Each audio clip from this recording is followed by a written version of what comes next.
GHMC కీలక నిర్ణయం తీసుకుంది. మూసీ ప్రక్షాళనలో భాగంగా ఇళ్లు కోల్పోయిన నిర్వాసితుల కోసం జీహెచ్ఎంసీ కమిషనర్ ప్రత్యేక హౌసింగ్ టీంను ఏర్పాటు చేసింది.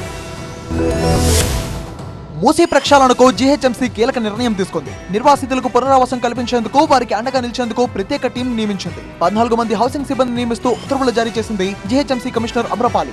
దీంతో అధికారులు మార్క్ చేసిన ఇంటికి సంబంధించిన నిర్వాసితులను డబుల్ బెడ్రూమ్ ఇళ్లకు హౌసింగ్ స్టాఫ్ తరలించనున్నారు. ఇప్పటికే పిల్లిగుడిసెలో జంగమెంట్, ప్రతాప సింగారం, సాయిషర్ కాలనీ, కమలానగర్ లో నిర్వాసితులకు డబుల్ బెడ్రూమ్ ఇళ్లను కేటాయించారు. అలాగే కొల్లూరు వన్, గాంధీనగర్, జై భవానీ నగర్, తిమ్మాయిగూడతో పాటుగా నార్సింగి, బండ్లగూడ, బాచుపల్లి, డి పోచంపల్లిలో ఇళ్లు కేటాయించారు. ఇక్కడున్న డబుల్ బెడ్రూమ్ ఇళ్లకు నిర్వాసితులను తరలించే బాధ్యతను జీహెచ్ఎంసీ నియమించిన 14 మంది సిబ్బంది తీసుకోనున్నారు. మరోవైపు మూసీ ప్రక్షాళన దిశగా ప్రభుత్వం అడుగులు వేస్తుంటే ప్రతిపక్షాలు ప్రజలను రెచ్చగొడుతున్నాయని మండిపడ్డారు మంత్రి పొన్నం ప్రభాకర్. మూసీ నిర్వాసితులకు ప్రత్యామ్నాయం చూపుతున్నట్టు స్పష్టం చేశారు పొన్నం. మూసీ నిర్వాసితులకు డబుల్ బెడ్రూమ్ ఇస్తామని చెప్పారు. పాత బస్తీకి మెట్రో రాకుండా రాజకీయం చేశారని, ఇప్పుడు మూసీ ప్రక్షాళన దిశగా ప్రభుత్వం చర్యలు చేపడుతుంటే అడ్డుకుంటున్నారని బీఆర్ఎస్, బీజేపీ నేతలపై మండిపడ్డారు Ponnam. Musi buffer zone FTL ను ఎక్కడా ముట్టుకోలేదన్నారు మంత్రి పొన్నం ప్రభాకర్.